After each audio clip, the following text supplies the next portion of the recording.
자, 발열 반응하고,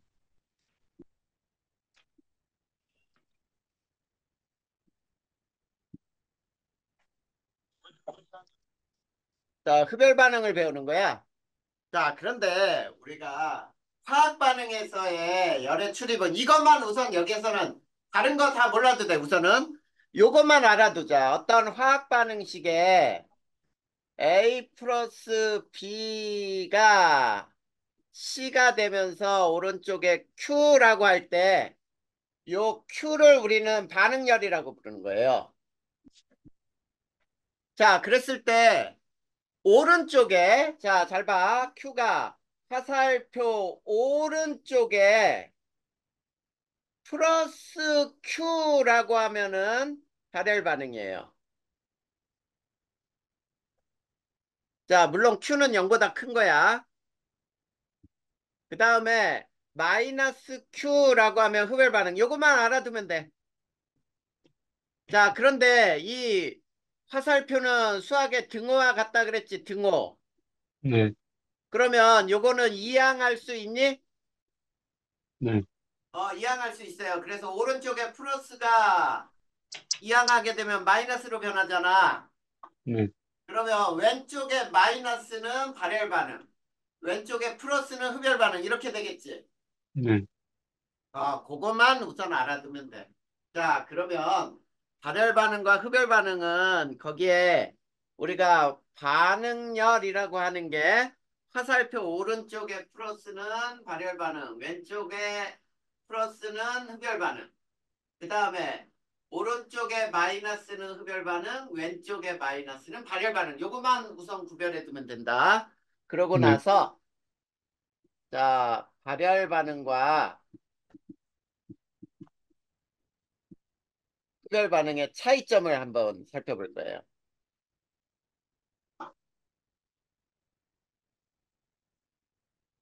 자, 발열 반응과 흡열 반응의 차이에서 자, 첫 번째 발열 반응. 그 다음에 두 번째가 흡열 반응.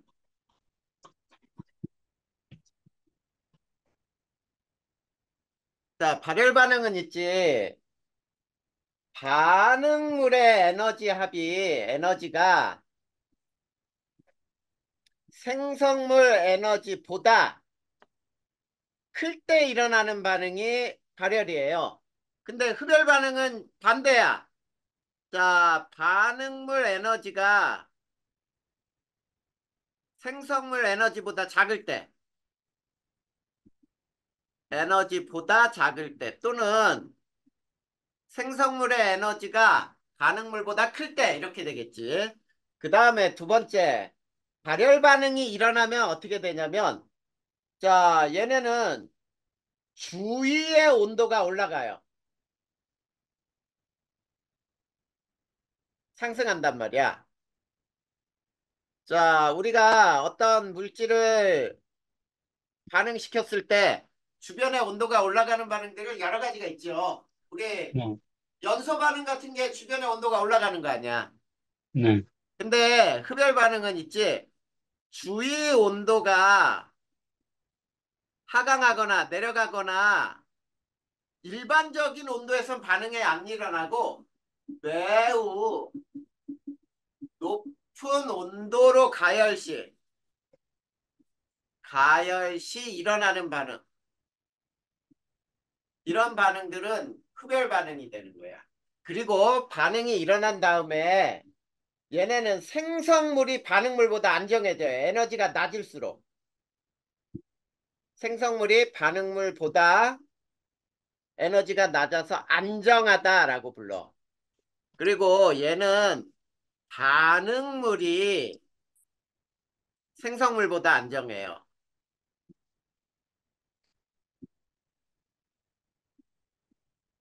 자, 이렇게 얘기할 수 있어. 그러면 발열 반응과 흡열 반응은 이런 그래프를 하나 그릴 수 있어요. 시간에 따른 반응 시간에 따라 에너지 그림을 그려보면 이렇게 에너지가 이게 반응물의 에너지야. 그리고 생성물의 에너지는 더 낮아요. 그리고 요 에너지 차이 요만큼을 우리는 반응열이라고 부르는 거야. 자, 이렇게 에너지가 더 낮아지는 경우에 우리는 발열 반응이라고 부르는 거고. 자, 흡열 반응은 그러면 반대로 되겠지. 반응물의 에너지가 생성물보다 더 낮아요. 생성물이 에너지가 더 높으니까 요만큼의 에너지를 어디선가 흡수해야 돼. 그래서 흡열이라고 부르는 거야. 자, 그러면 발열의 예들을 한번 생각해 보자. 예. 자, 발열의 예는 기체가 액체로 변할 때 또는 액체가 얼 때, 고체로 변할 때 또는 기체가 고체로 변할 때는 모두 발열 반응이에요. 그리고 연소 반응. 그 다음에 또 뭐가 있냐면 중화 반응. 자, 우리 중화 반응 시키면 중화열이 발생을 했지? 네, 맞아요. 금속을 산과 반응시키면 수소기체가 발생하지? 네, 이런 것들이야. 그리고 겨울철에 손난로, 팩 같은 거 있죠? 네, 그리고 또 조리용 팩. 자, 이런 것들은 전부 발열 반응을 이용하는 거지. 근데 흡열 반응의 얘는 자, 고체를 녹일 때 열이 필요하죠? 액체가 되고. 액체를 끓일 때 또 열이 필요하죠? 네, 이런 건 전부 흡열. 그 다음에 또 뭐가 있냐면 광합성, 전기분해, 열분해 이런 것들은 전부 흡열 반응이에요. 전기분해는 전기 에너지를 흡수하는 거고 그 다음에 이런 경우도 있죠. N2 플러스 O2가 이 NO를 만드는 반응이 이게 엔진 속에서 일어나거든. 네, 자, 엔진 속에서 일어난다는 얘기는 굉장히 온도가 높은 조건이죠. 네, 이런 거는 흡열 반응이야. 그래서 자동차가 많이 이 운행을 하게 되면 일산화질소가 굉장히 많이 만들어져요. 그 다음에 시험 문제에서 잘 나오는 형태가 있다. 어느 게 있냐면 이거예요. BaOH2에다가 NH4Cl을 반응시키면은 BaCl2 NH3 암모니아가 생기고 물이 생기면서 이런 반응이 또 흡열 반응이야. 그러면 이거 실험을 하나 알려줄 테니까 한번 봐. 실험을 이런 나무 판자가 있어요. 자, 나무판이 있고 나무판 위에 이렇게 물을 뿌려놔. 물. 이게 물이야, 물. 자, 물을 뿌려놓은 위쪽에다가 비커를 놓고 여기에다가 BaOH2를 넣고 여기에다가는 NH4Cl을 넣고 과정은 유리막대로 저어주다 비커를 들어 올려요. 자, 이렇게 비커를 들어 올렸더니 결과는 어떻게 나오냐면 자, 나무판이 붙어서 따라 올라와. 나무판이 붙어 들어 올려져요. 그러면 윤우야, 왜 나무판이 붙었을까? 비커하고 나무판이 붙었다는 거 아니야? 네, 왜 붙었어? 물이 얼었잖아. 물이 얼면서 나무판하고 비커를 딱 붙인 거야. 뭔 얘기인지 알겠냐? 네, 그러면 물이 얼었다. 주변 온도가 어떻게 됐니? 낮아져요. 내려갔다. 낮아졌어요. 그러면 이건 흡열 반응이다. 그치? 네, 그래서 비커 속에서 일어나는 반응은 흡열 반응이다. 이렇게 발열과 흡열의 차이점은 서로 비교를 해야 돼. 그리고 또 찜질용 팩 같은 거 있죠? 네, 이것도 흡열 반응을 이용하지. 찜질용 팩. 이해됐니? 네, 요게 발열 반응과 흡열 반응의 차이점. 요거 꼭 기억해둬야 돼. 꼭. 그 다음에 이제 중요한 거는 자, 반응열을 측정을 할 거거든. 이 반응열의 측정을 알고 있어야 돼요. 반응열 측정. 이게 제일 중요해, 여기서는. 자, 반응열을 측정하기 위해서 우리가 뭐를 보냐면은, 자, 거기에서 비열과 열용량이라는 거를 배워보자. 비열과 열용량. 첫 번째, 비열이라고 하는 것은 어떤 물질을 있지? 1g을 1도씨 높이는데 필요한 열이에요. 이거를 비열이라고 부르는 거야. 그래서 자, 이 비열의 단위는 이렇게 되는 거야. 단위는 자, 줄 퍼 그램 도씨 이렇게 표현이 돼요. 1g을 1도씨 높이는데 필요한 열 에너지 줄이야. 자, 근데 연용량은 비열의 질량을 곱한 값이에요. 네, 자, 그래서 연용량의 단위는 뭐가 되냐면 비열의 자, 줄 퍼 그램 도씨에다가 그램을 곱하게 되잖아. 그치? 네, 그럼 그램이 없어져요. 그러면 열 용량의 단위는 자, 도씨분의 줄 이렇게 나오거든. 이건 무슨 뜻이냐면 자, 어떤 물질을 질량이 얼마인지 몰라도 1도씨 높이는데 필요한 열이 되는 거예요. 그 물질의 양이 얼마든지 상관이 없어. 자, 이걸 열용량이라고 불러. 그러면 세 번째, 열량이라고 하는 것은 어떻게 되냐면, 자, 비열 곱하기 질량 곱하기 온도 변화로 나타내요.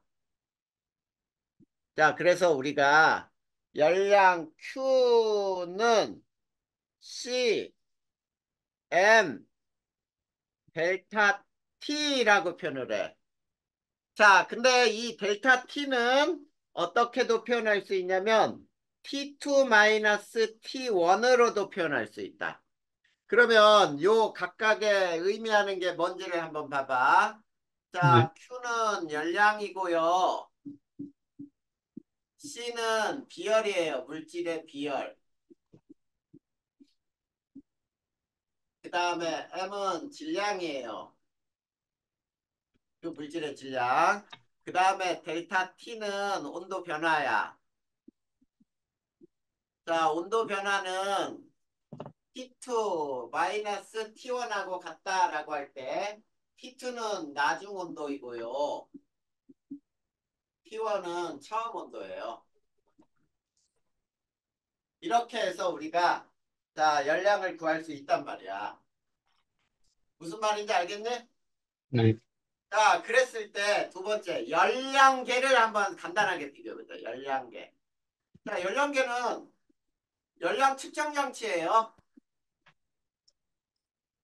자, 열량 측정 장치라고 해서 이거는 그냥 어렵게 생각할 필요 없어. 그냥 열량계는 열량을 측정하는 장치야. 알겠지? 네, 근데 거기에서 보면은 자, 간이 열량계가 있어요. 간이 열량계는 간단하게 만든 열량계야. 그러니까 깡통으로 만들어서 깡통 열량계라든지 우리가 라면 스티로폼 있죠? 네, 컵라면에 그래서 스타이로폼 이걸로 열량계를 만든다든지 이런 것들이 간이 열량계야. 근데 두 번째 이제 보험 열량계라는 게 있어. 여기에 오타가 나왔는지를 모르겠어. 한번 보자. 보험 열량계는 굉장히 정확한 열량을 측정할 때 열량을 측정 시 사용을 하는 거야. 자, 그러면 봄 열량계는 구조가 어떻게 돼 있냐면 이렇게 돼 있어요. 이런 통이 있어. 이게 단열재고 그 다음에 여기에 물이 들어가 있어요. 그 다음에 이게 요 안에 또 금속 연소실이 있어. 금속으로 된 연소실. 그리고 이렇게 전기를 이렇게 해놓고 여기에 도가니를 넣고 플러스 마이너스를 넣고 여기에 물질을 전기로 태우는 거야. 그러면 여기에 이제 온도계가 꼽혀 있는데 자 온도계에서 이제 물의 온도 변화를 측정하면 되겠지. 네, 근데 여기에서는 잘 봐봐. 자, 이 봄열량계에서는 물이 얻은 열량도 있고 물이 얻은 열량에다가 금속이 얻은 열량도 있지. 네, 이거를 두 개를 더해야 전체 열이 나오는 거야. 뭔 얘기인지 알겠니? 네, 그래서 여기에서는 이렇게 표현을 해. Q는 자 CM 더하기 C 다시 델타 T 이렇게 표현하는데 자, 요 C는 물의 비열 그리고 M은 물의 질량 그 다음에 요 C 다시는 저 금속의 열량계 연용량이라고 불러요. 자, 요 놈은 열량계 비열에다가 질량을 곱하면 연용량이라고 했지 아까? 네, 그걸 더한 거야. 혹시 거기에 보면은 자 나와 있냐? 네, 이렇게 계산하면 되겠다. 알겠죠? 네, 거기에 C 열량계라고 하는 거는 통열량, 열용량이라고 나와 있죠? 그걸 네, 말하는 거야. 네, 델타 T는 온도 변화고. 자, 그러면 우리가 여기서 이제 발열 반응인지 흡열 반응인지를 계산할 때는 Q는 CMT 가지고 무조건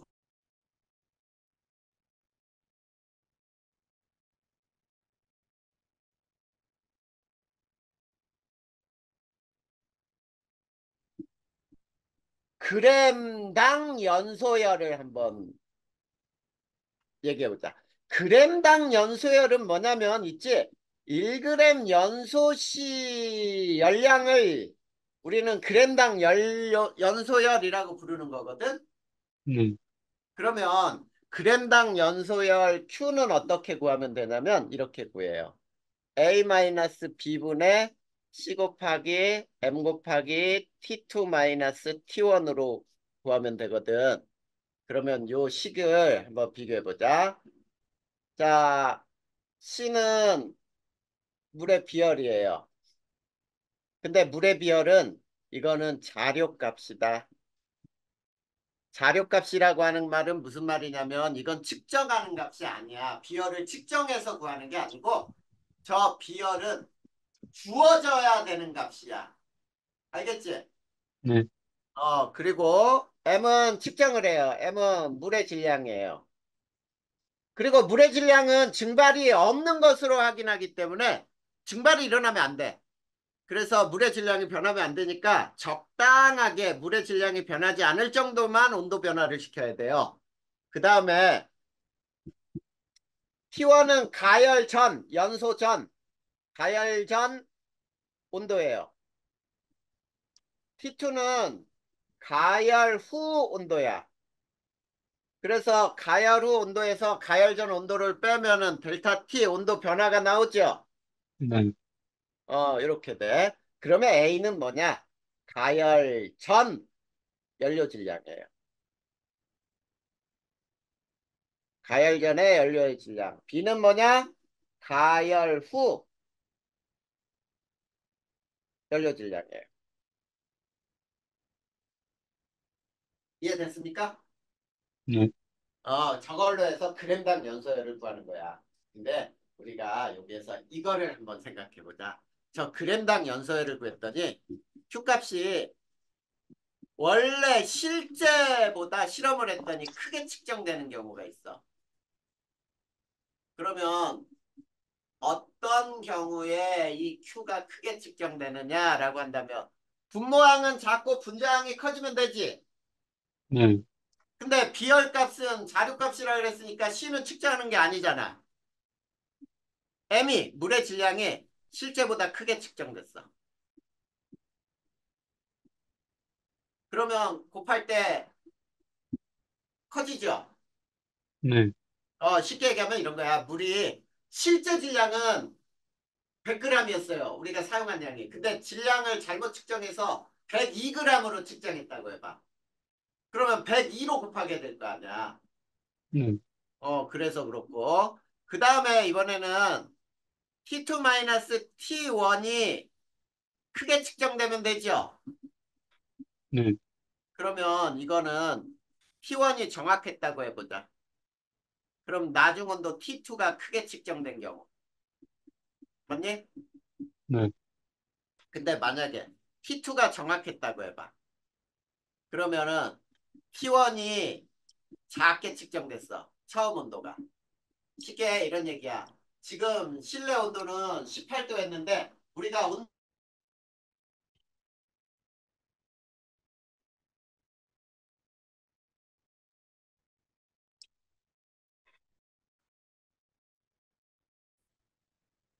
됐어 안 됐어? 됐어요. A-B가 이번에는 작게 측정되면 되잖아.